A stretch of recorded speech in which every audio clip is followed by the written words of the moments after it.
Good morning, students. Myself, Suman, Assistant Professor, Government Law College. जैसा कि आप सभी लोग जानते हैं कि हम लोग YouTube के माध्यम से इन लेक्चर्स से हम लोग इनमें आजकल पढ़ रहे हैं. Hope you all are safe at your home. उम्मीद है आप सब लोग अपने घरों पर सुरक्षित होंगे और साथ ही साथ पढ़ाई भी कर रहे हैं. ई लेक्चर की इस सीरीज में आज हम लोग बहुत दिनों बाद फैमिली लॉ फर्स्ट विषय पर, विधि द्वितीय वर्ष के विषय पर मैरिज को जाने. मेरे स्टार्टिंग लेक्चर्स में मैंने आप लोगों को बताया था कि विधि प्रथम वर्ष के पेपर फैमिली लॉ फर्स्ट, जिसे हम लोग हिंदू लॉ के नाम से भी जानते हैं, पर हम लोग आजकल ई लेक्चर के माध्यम से या इन लेक्चर्स के माध्यम से यूट्यूब पर पढ़ रहे हैं. जैसा कि मैंने शुरू के लेक्चर्स में बताया था आप लोगों को कि इस सब्जेक्ट के अंतर्गत हम लोग इसमें 4 एक्ट के बारे में पढ़ें. The Hindu marriage act 1955, Hindu विवाह अधिनियम 1955, हिंदू दत्तक तथा भरण पोषण अधिनियम 1956, the Hindu adoption and maintenance act 1956, and the Hindu minority and guardianship act 1956, Hindu अप्राप्तवेता एवं संरक्षकता अधिनियम 1956, and last is the Hindu succession act 1956.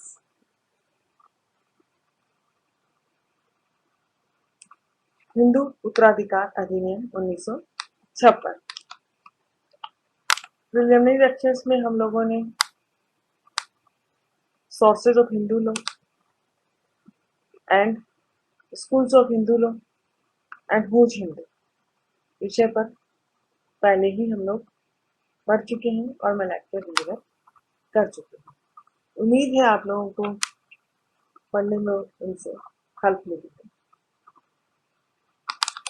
Series को आगे बढ़ाते हुए आज हम लोग बेसिक कंसेप्ट आप लोगों के मैंने पिछले उसमें क्लियर किए हैं कि हिंदू कौन है.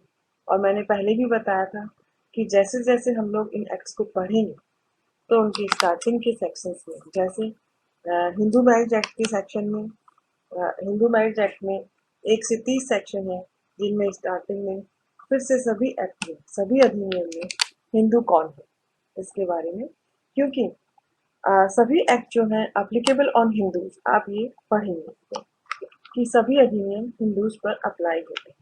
तो हिंदूज पर होते हैं तो अब हिंदू कौन है, ठीक है. तो इसलिए ये लेक्चर मैंने शुरू में ही डिलीवर कर दिया था और तभी कहा था कि ये सभी एक्ट्स में अब हिंदूज पे ये सब एक्ट अप्लाई होंगे. तो अब इस सीरीज को आगे बढ़ाते हुए हम आज यहाँ पे ये देखते हैं कि विवाह क्या है, मैरिज क्यों आवश्यक है.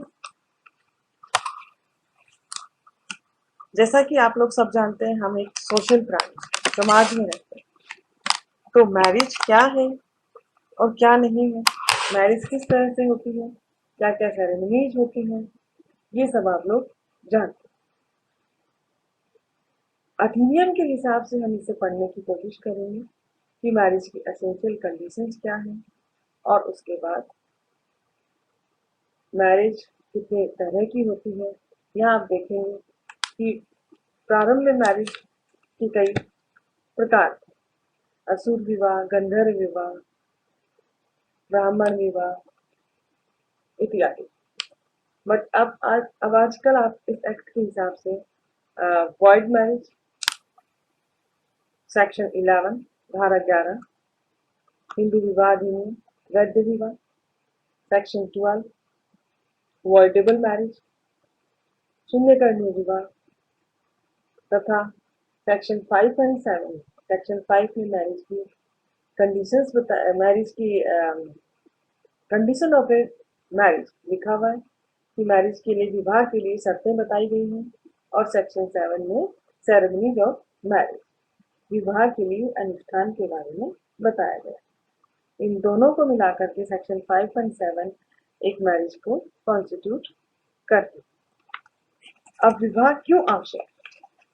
हिंदू विवाह जो है किस तरह का है, हम लोग यहाँ पे नेक्स्ट सीरीज में ये भी पढ़ेंगे कि नेचर ऑफ मैरिज, विवाह की प्रकृति क्या है।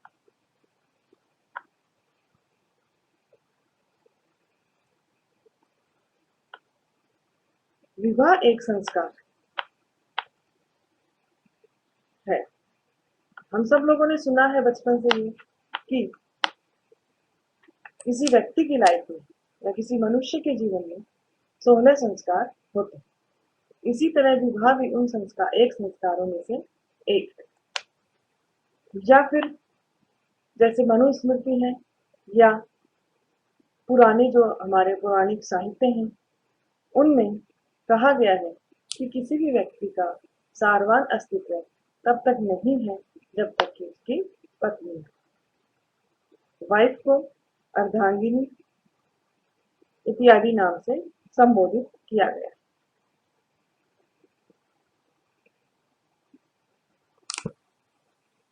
इसके अलावा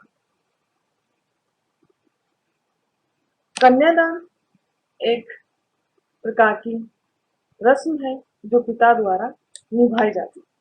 पवित्र आध्यात्मिक या रिलीजियस कर्म जो हिंदू या हिंदुओं द्वारा किया जाता है। इसके अलावा कोई भी व्यक्ति जब कोई भी धार्मिक कार्य या किसी और आध्यात्मिक कार्य को संपन्न करता है, तो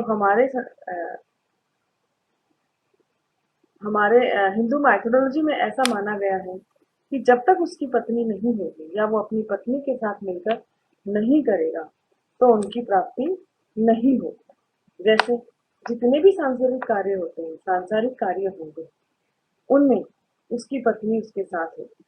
धार्मिक कर्तव्य या यज्ञ अनुष्ठान जो भी होंगे, उनमें उनकी वाइफ को साथ में दिखाया जाएगा। कोविड-19 महामारी के लॉकडाउन समय में हम लोगों ने फिर से एक बार रामायण देखी थी। उसमें देखा था कि जब भगवान श्री राम यज्ञ कर रहे थे, तो उनकी पत्नी जब नहीं थी, सीता जी, तो उन्होंने उनकी सोने की प्रतिमा बनाकर बिठाया था साथ। अर्थात धार्मिक हमारे जो ग्रंथ हैं या जो भी कुछ है, वो हमें ये कहते हैं कि कोई भी कार्य, सांसारिक कार्य है, धार्मिक अनुष्ठान है, ये सब जब होंगे जबकि पति पत्नी दोनों मिलकर के करें। इसके लिए विवाह आवश्यक। वैद्य धर्म पत्नी वो तभी कहलाएंगी जब सेक्शन 5 और 7 की कंडीशन के साथ मैरिज होगी।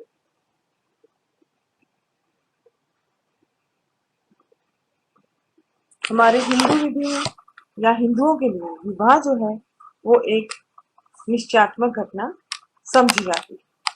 इसे हम इस तरह से समझ भी सकते हैं, marriage is essential. Marriage is essential also because all the religious ceremonies. सभी धार्मिक अनुष्ठानों के लिए विवाह एक आवश्यक अनुष्ठान है। इसके अलावा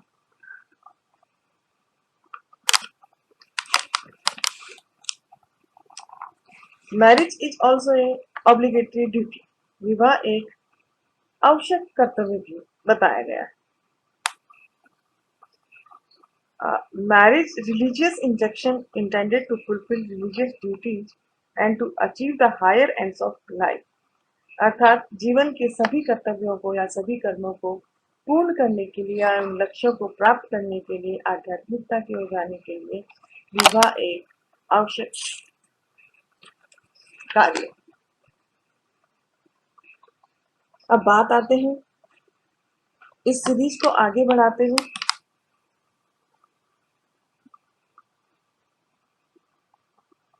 मैरिज की बात करते हैं।